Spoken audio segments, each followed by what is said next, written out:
Shalom and welcome to another in our series of podcasts from Temple Beth Am, a dynamic center for conservative Judaism in Los Angeles. This is a recording of a Yom Kippur sermon by Rabbi Rebecca Schatz. This, Yizkor 5784, is the Eulogy of the year. Our tradition encourages, almost forces us to remember and reflect on past challenges, lost loved ones, and to sit with our own grief. Today is not only Yizkor for October 7th victims. Today is Yizkor for the loves of 5784. Jamie Anderson wrote, "Grief, I've learned, is really just love. It's all the love you want to give but cannot." This has been a profound year full of grief and loss, underscored by love and connection. We are all grieving. Some of us are here having lost grandparents, parents, siblings, children.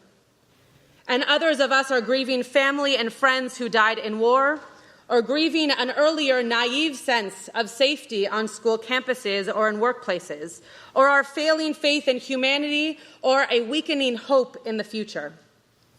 But we are grieving together.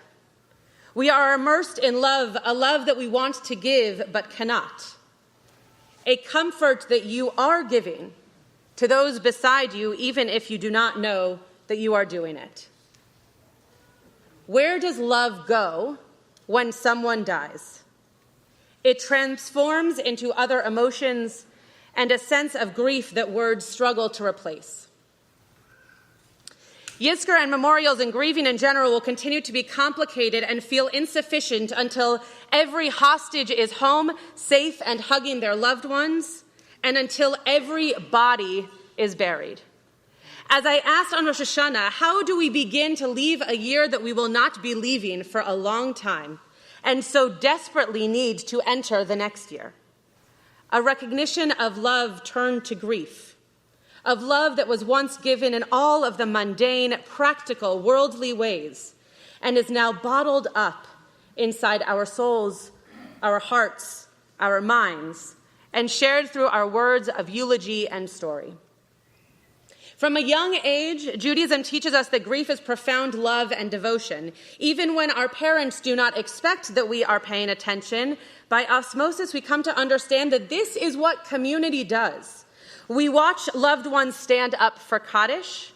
We sit in homes where we run around eating cookies while adults share tears and hugs in a room praying the afternoon or evening service that we have never heard before. We experience the plethora of deli delivered when someone passes away before we can understand why Jews always assume that sadness means sandwiches. Judaism puts into place experiences that prepare us for grief before we have intimately experienced it, and mourning before we need to know how to do it. Shiva is an experience that is known and practiced by people of all connections to their Judaism as religion and or culture. It is a ritual that encapsulates support, love, community, and the metaphorical hug that we might not even know we need. A home filled with warmth, often chatter, and, of course, food. And Shiva is a self-serving experience to attend so that when it comes time for your family to need it, you know you will have community with you too. Shiva is defined in its name. On a basic level, we sit for 7 days and are cared for by community and family and friends.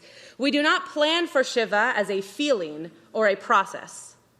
Sure, we prepare to participate in Shiva, but we cannot possibly know how Shiva will make us feel, or what stories we might tell or might hear, or what bechi, what cries we might spontaneously share. We don't plan for how Shiva will engage us in deeper mourning and communal appreciation. Shiva comes, and we know to surrender to the solace, at least eventually. We have religious and spiritual insurance in our grieving rituals. We practice them and engage in them before we need them. And of course, we even hope unrealistically that we will never need them. Even those who are proficient in grieving rituals are stunned and disoriented and become novice when tragic or sudden grief hits. As Rachel Goldberg-Poland said in her poignant eulogy for her son Hirsch, one of our personifications of hope for the past year, I have had a lot of time during the past 332 days to think about my sweet boy. I will love you and I will miss you every single day for the rest of my life. But you are right here. I know you are right here. I just have to teach myself to feel you in a new way. Not ready and yet prepared. Not prepared and yet learning to show the love she still has but cannot give in the same form of tucking her boy in at night, of calling him to share the news of his favorite soccer team, or of hugging him to let him know he is safe. Though Judaism sets us up to understand grief and mourning before we have to experience it, how do we handle grief after we have experienced it? How do we mourn in moments when we are not ready to accept the loss? How do we grieve when the loss is too painful to confront? How do we grieve when it is for hundreds and thousands of people who we will never know and for whom we are not, quote, traditional mourners, but who share holy space and connection with us and whom we grieve? We have heard too many eulogies this year for families, friends, role models, and of course faces and names who we wished would be symbols of hope coming home. Since last Yom Kippur, since October 7th, and for you and your loved ones, this eulogy, Yizkor, is a way of illustrating life streaked with trauma, love we are desperately unable to share. In Judaism, there are two forms of eulogizing: a hesped, a eulogy in written or spoken praise for the worthy qualities and achievements of the deceased, and bechi, a lament to arouse the emotions and a sense of grief and loss in the listeners. We learn of these two pieces of eulogizing from Genesis 23:2. V'tamot Sarah beKiryat Arba hi, Chevron be'eretz Canaan. Sarah died in Kiryat Arba, which is now Chevron, in the land of Canaan. Vayavo Avraham lispod leSarah velivkota. And Abraham came to eulogize his wife Sarah and to bewail her. Rabbi Jason Weiner says, Jewish law emphasizes that eulogies should be both truthful and praiseworthy. One should not lie about the qualities of the deceased or make obvious exaggerations, but it is proper to enhance their positive attributes. Though we do not know what Avraham said, we assume that he shared the stories of their love, their shared losses, and Sarah's courage and wisdom, using both words and emotion to hold moments where words are insufficient. As we have heard so many times this year, ein milim, there are sometimes no words, and so wailing, singing, silence will have to do. David Bialy, Zichrono Livracha, a UCLA professor who lost his battle with prostate cancer in July, testified to his own life in a kind of penultimate chapter just before he died in a lecture. In the end, we have only words, the doctor's words, my words, your words about me. I have made my livelihood from words. I first made love with words in the form of letters. I made a living with words, written and spoken. A worldless world awaits, where there is no news for me at all. We should overstate the positive attributes of those who have died, according to our Shulchan Aruch, the Code of Law. As Rabbi Weiner continues, people often conceal many of their qualities, so even those eulogizing the individual may be unaware of them. I often remark to families that being the rabbi at a funeral makes me even sadder for not knowing the person in life. They seem interesting and powerful and funny and loving and complicated, and clearly a foundational piece of the family who is remembering them through their words. A eulogy should inspire those listening to better their lives and consider their own legacies. A eulogy should help bring color to what has now turned black and white. A black wall with white description welcomes you into a room of vibrant voices singing and uplifting emotional music. Vibrant pink and purple tapestries with mandala-shaped design atop. Innocent, carefree lights and sounds of music that would make anyone want to dance and make any mood turn to joy and calm. Sand below your feet and a mist of humid fog welcomes you into the space. This is an exhibit of art as life, dancing as language, and grief as our message. It is an exhibit of love, love before and during grief. This Nova exhibit is an illustrated eulogy for October 7th. Specifically focused on those at the festival who were murdered and others who survived, but a eulogy for what the day was and continues to be in our memory. A year ago, it was a day of dancing and joy, Zman Simchatenu, finishing Sukkot with Simchat Torah, with kite rituals from Kfar Aza into Gaza, showing signs of peacemaking and hopeful lives with neighbors, a day of celebration with families filling homes for the Chag and crowding Shabbat and holiday tables together, a day of communal beginnings, a new Torah, end of a season bringing a new year and new life, a day of pure light, joy, love, and dancing that was cut short and brutally stolen. One of the founders of the festival said, "Something was born at Nova, as if, like God, light was brought from darkness, a festival built on values and love and connecting souls and bodies to the earth through their hearts." Part of the most powerful moment of that morning at Nova is that the dancing begins in the dark. Participants did not know who they were dancing next to or what they looked like or where they were from or why they were there. And then the music begins to pick up, following the rhythm of the sunrise, and all of a sudden, you are now dancing while looking into someone's eyes. One of the survivors shared, "It is something you cannot explain. Now seeing souls you have never seen." The constant phrase, "It's like we knew this would be the last dance," echoes throughout so many stories in the exhibit. Dancing as if no one can see you, and when they can, dancing with others to bring life and ecstasy into a shared moment.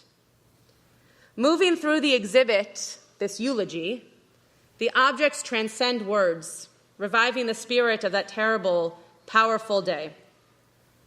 Someone asked Barry Weiss recently how she was going to commemorate October 7th, and she said, "How do you offer a eulogy when the war is not yet over? And 101 hostages, those still alive, and the bodies of those murdered are not yet home. How do you remember a catastrophe when it is still unfolding? How do you look at something with a sense of distance when it has revealed so much, so close to home?" I think the answer to many of these powerful and relatable questions is live. The location in our Torah where we learn to eulogize is Chayei Sarah, a parsha named for Sarah's life, and we begin by hearing of her death. This is what Yizkor is all about, taking moments to think of life lost by sitting amongst those living with whom you also love, holding your grandchild's hand while remembering your parent, and imagining the ways they would have loved your child's creation, hugging a partner and feeling their heartbeat, to hold onto love that grows and shares so much of you through them and into the world. Listening to music with tears streaming down your face, feeling a deep sense of connection to memories and stories of how that music first came to affect you. Barry is 100% correct that we must question our readiness to sum up the past year in an effective and meaningful way. We cannot yet write a complete eulogy for October 7th. But this year, we remember the events, the loss, the individual stories of lives changed and destroyed on that day. And why? Because their story is told by all of us, lives that were forever altered on that day. Eulogizing is an art. It's a yes and. We are lifting up multiple truths. We learn to turn our attention to something positive and impactful, and we also acknowledge that loss is deeply sad and messy and painful and complicated and at times horrific. The Nova exhibit is both beautiful and horrific, colorful and bleak. It's not about taking the sad and heavy and turning our attention to something positive and impactful. It's a container for both, a beautiful vessel holding grief as its contents. When we eulogize in grief, we are bringing light to a world of living legacy for our loved ones, for their legacy, making their memories a blessing. As Ilan, one festival goer, said to his partner before he was murdered, "If I die, scatter color, scatter glitter, and dance." Part of the magic of this exhibit is that the curators are teaching us about a horrific day made that much more shocking and impactful by the brilliant aesthetics, the colors, the music, the funky clothing, the warm air, the striking made-up faces, and the intricate tapestries, all draped over death and close calls and videos of harrowing experiences. In grief, we eulogize. We share stories. We try to fill voids with memories and smells and intentional things to wear or display or hold. This exhibit is the perfect eulogy, beautiful, life-giving, and sharing grief through celebration of life, where people of all ages and religions and cultures, proximities to that day, walk around in shock, in awe, and in love, feeling love for faces they will never meet, but who they hold on to because of the life they are sharing. At the end of Torah, God says to Moshe, "This is the land I swore to Abraham, to Isaac, and to Jacob. You have seen it with your own eyes, but you shall not cross." Moses then dies. He was buried, eulogized, and then emulated in action and in practice by his people and his successor. Sforno suggests that during the days of weeping, there was neither wisdom nor counsel. And the Or HaChaim continues this by sharing that the muted reaction to Moshe's death was because the Shekhinah immediately settled on Joshua. God is doing these mitzvot for Moshe in his death, not family, not community. God buries Moshe and then eulogizes him in our Torah. Now, if Moshe helped God inscribe the Torah, Moshe wrote his own eulogy, and it's short. Umoshe ben 120 shana b'moto lo kohata eino velo nas lechoha. Moshe was 120 years old when he died. His eyes were undimmed and his vigor unabated. The Israelites cried for Moshe for 30 days and then they stopped. However, here is what expresses the life and the love of Moshe. V'Yehoshua ben Nun maleh ruach chokhmah ki samach Moshe et yadav alav. Yehoshua ben Nun was filled with the spirit of wisdom because Moshe had laid his hands upon him.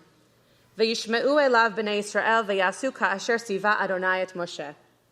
And the Israelites listened to him, and they did as God had commanded Moshe. So the people took comfort in knowing that God was now with this leader, but in the spirit and in the love of their leader. And so it goes that our story, our history since Moshe is Moshe's eulogy, his legacy. Though these few lines of Torah might be the tangible eulogy that we learn from this ending of our Torah, that it is our story that is Moshe's eulogy. We are to live as Moshe lived, learn from mistakes, lead through collaboration and listening, be humble, be an advocate for the people in our midst, and always know from whence we came. If we wait for grief to start embracing our people and the world as a whole with a sense of love, it will be too late. Love comes first, before, during, and after grief, unapologetic and eager to be shared with and to the ones who deserve to know how much they are appreciated.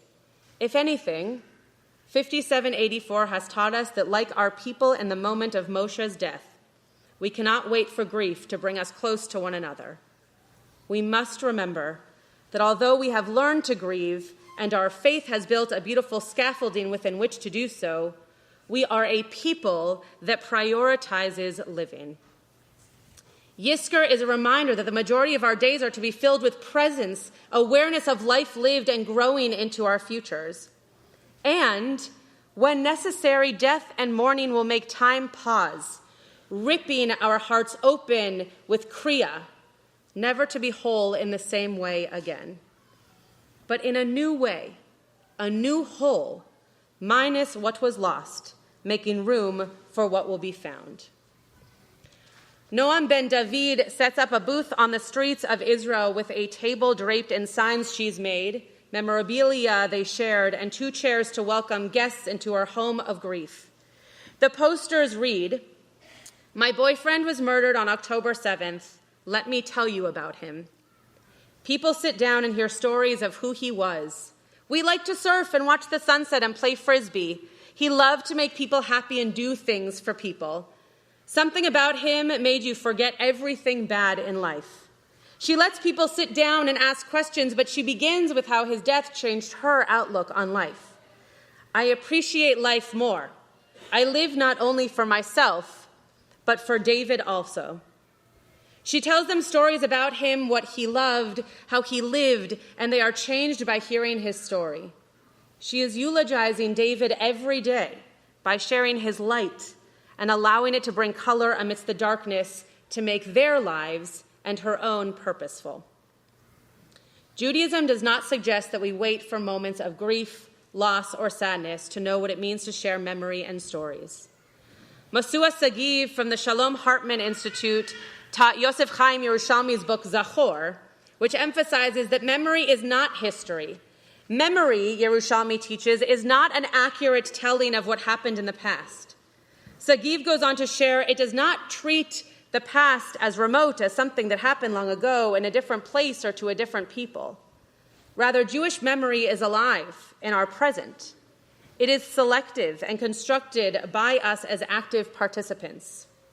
Only for Jews, Yerushalmi says, is the commandment to remember a religious commandment, a mitzvah for the entire people. In the concluding video you see as you leave the Nova exhibit, one of the survivors, or I have heard them called warriors, shares, "We will dance again despite the scars. That is how we will be whole again."